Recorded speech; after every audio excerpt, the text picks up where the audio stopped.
Pourquoi ne pas perdre le contrôle devant une femme? Bonjour Jacques, bienvenue dans cette nouvelle vidéo où on va répondre à une question qui revient très souvent de la part de nos lecteurs. Comment imposer le respect? Comment poser des limites? Comment ne pas perdre son calme finalement devant une femme? Alors pour commencer Jacques, pourquoi c'est important de ne pas perdre le contrôle devant une femme? Alors ce qu'il faut comprendre, c'est que, vous l'avez sans doute remarqué, les femmes sont des créatures émotionnelles.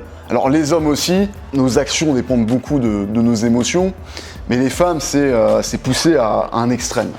Et donc elles sont souvent en proie à des tempêtes émotionnelles. C'est le propre du féminin qui est d'être chaotique. Et au fond d'elles-mêmes, elles recherchent ce côté inébranlable chez l'homme, ce roc imperturbable auquel s'accrocher en pleine tempête. Et le problème, quand on s'énerve, quand on s'emporte, quand on perd le contrôle, quand on perd nos moyens devant une femme, c'est qu'on démontre tout l'inverse de ce caractère imperturbable, inébranlable qu'on veut faire ressentir aux femmes, et puis je dirais même aux gens de manière générale. Typiquement, si une femme nous fait une remarque déstabilisatrice, on nous envoie une petite pique pour tenter de nous faire sortir, nous mettre hors de nous, et qu'on réagit au quart de tour en s'énervant, là typiquement on démontre je dirais même un petit côté féminin en nous, ce trop de féminité en nous qui va conduire la femme justement, au lieu de ressentir cette masculinité, cette solidité en nous, va ressentir de la féminité et va nous voir comme un homme efféminé. D'ailleurs, certaines femmes le font sans faire exprès. D'ailleurs, parfois c'est inconscient, notamment au début d'une relation, où la femme va tester nos limites, va peut-être faire des petites crises de colère, ou va laisser traîner des choses, voir comment on va réagir pour tester le masculin, comme tu le dis, et voir si on peut rester ce roc inébranlable et si on peut lui poser un cadre, des limites qui vont la sécuriser. Ouais, c'est ça. Et alors, tu dis, il y en a qui font ça de manière inconsciente. Bon, c'est jamais vraiment, des fois, c'est un petit peu des deux. Mais il y a aussi ce rôle un peu insoupçonné de la femme qui consiste à appuyer là où ça fait mal, à appuyer là où elle sent que justement, ça pourrait, typiquement quelque chose sur lequel elle se dit que potentiellement on pourrait avoir un complexe, ou quelque chose sur lequel elle sait qu'on est susceptible et qu'elle a déjà appuyé à plusieurs reprises par le passé, et qu'elle a remarqué que c'était un point sur lequel on était susceptible, sur lequel elle pouvait nous trigger, comme on dit.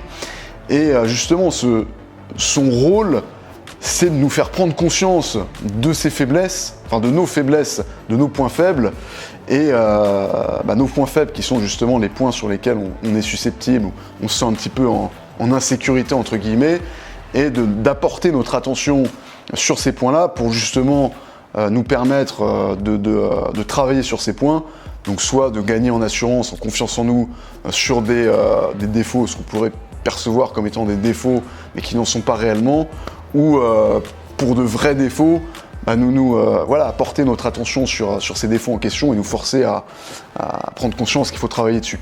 Oui, tout à fait. Et ça peut être d'ailleurs des choses physiques, par exemple sur la taille, sur les muscles ou autre, ou bien tout simplement lié à une situation. Peut-être si vous êtes un homme qui a une situation financière un petit peu compliquée, les femmes vont savoir jouer de ça et vont peut-être nous mettre face à nos insécurités pour nous challenger et voir comment on réagit. Peut-être qu'on peut voir, Jacques, quelques erreurs courantes à éviter qu'on a pu observer chez des hommes qu'on a pu accompagner. Donc, quelles sont les erreurs à éviter? Comment ne pas perdre le contrôle, justement? Tu veux dire, on peut commencer par parler des erreurs classiques. Je peux donner des exemples sur de perte de contrôle, justement. Et ensuite, on peut voir justement la chose à faire. Okay. Typiquement, ça va être une nana. Alors, soit une femme avec laquelle on est en couple depuis plus ou moins longtemps, soit une femme qu'on vient de rencontrer, par exemple, typiquement dans un premier rendez-vous, elle va chercher à nous asticoter, à nous piquer là où ça fait mal. Et je me rappelle, j'ai des tas d'anecdotes comme ça, mais il y a notamment cette anecdote classique, j'ai envie de dire, qui avait été vécue par un client et puis par pas mal d'autres mecs que j'avais conseillés. C'était une nana qui venait de rencontrer, et lors du premier ou second date, ou à une soirée, bref, ça peut être dans tout un tas d'environnements, elle lui dit « t'es moche ». Okay. Et lui, il se dit « ouais, putain, il me dit je suis moche, ça veut dire que du coup je lui plais pas, t'as fait chier ». Alors qu'en réalité, c'était au contraire une marque d'intérêt d'une nana qui voulait le tester, qui voulait voir s'il était aussi confiant en lui, aussi sûr de lui, qu'il le prétendait, qu'il en avait l'air. Parce que ce qu'il faut comprendre, c'est qu'une nana indifférente, jamais elle se prend la tête à essayer de nous envoyer ce genre de pic, à essayer de nous casser de cette façon. La nana indifférente, elle ne nous calcule pas, tout simplement.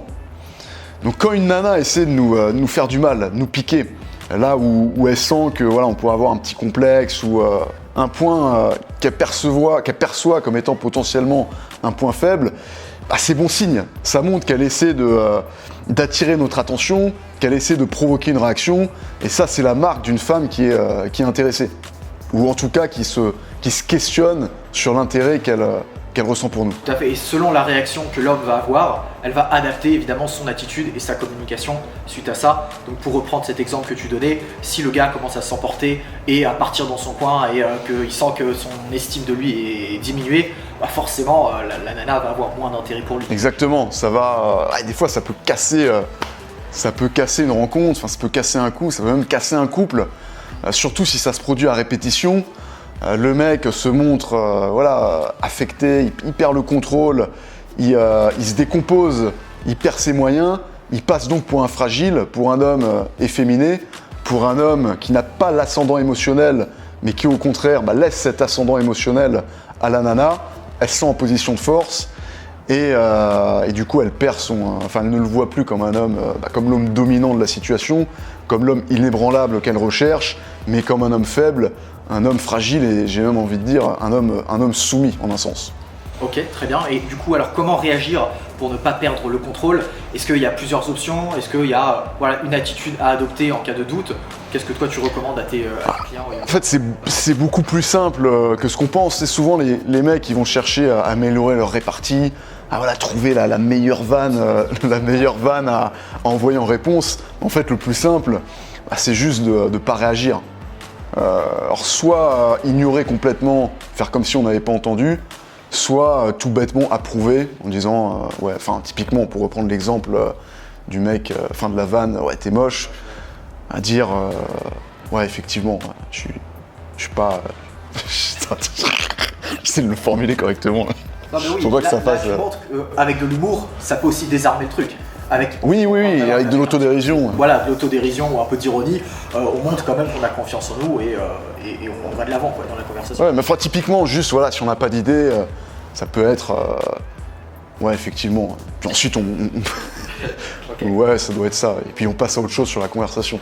Ok, très bien. Donc on a vu pourquoi ne pas perdre le contrôle devant une femme, avec des exemples, des anecdotes, des erreurs courantes aussi à éviter.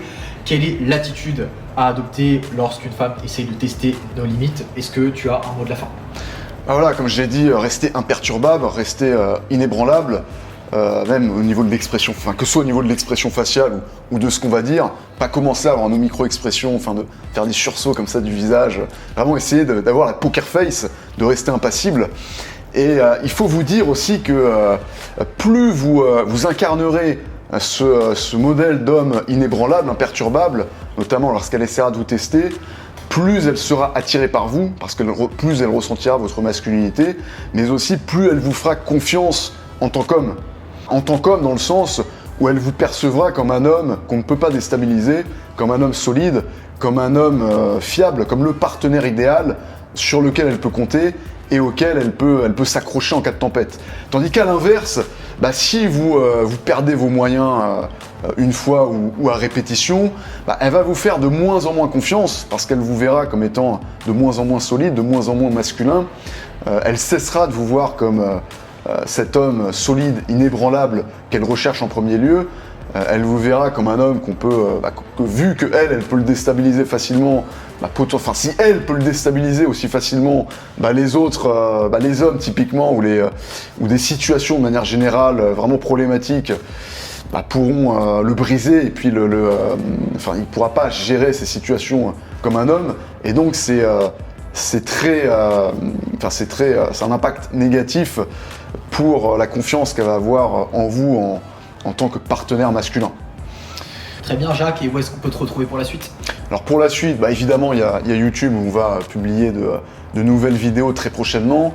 Il y a aussi évidemment mon canal Telegram que je vais mettre en lien de la vidéo, enfin en description.